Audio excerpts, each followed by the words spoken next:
Chú La mau, chú La mau.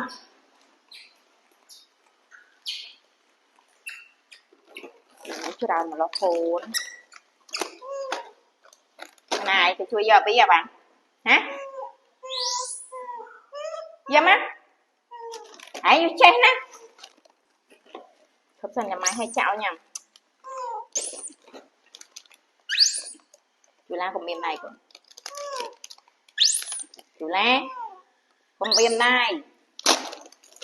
no no no no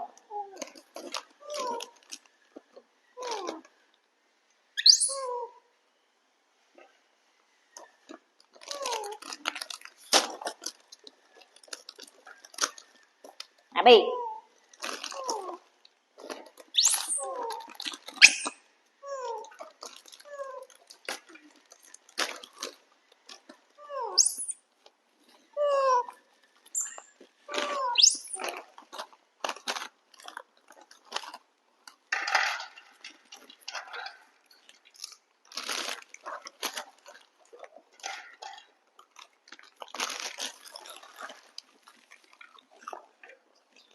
nhắm mắt con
đây chỗ đây chỗ chơi nó hay chú La còn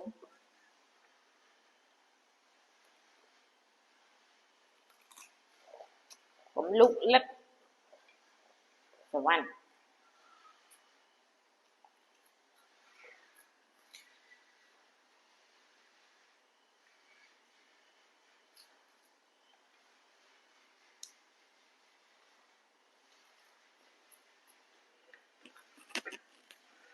thì bên chan mà chơi si đấy chanแต่มาปลายปีได้ป่ะโอน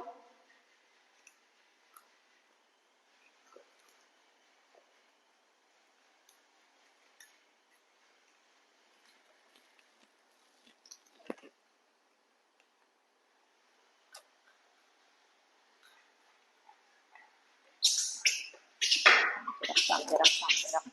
มวยนะจะมวยปีซ้อมอ่ะ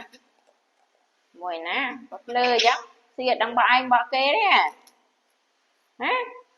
xì mình đăng bạ anh bạ kê đấy à nông pin chan mà ta đâm ta bị đai kê mà nó hay nó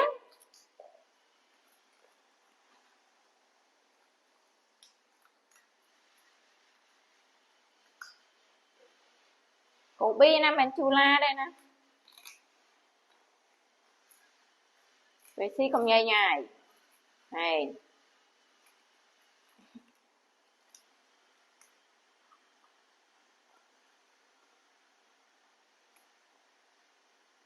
đóng bọ anh bọ kế đang chặt lụng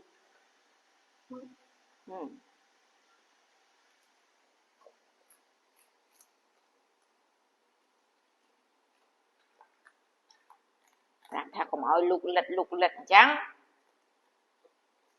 bị chắc bị đây rồi đó anh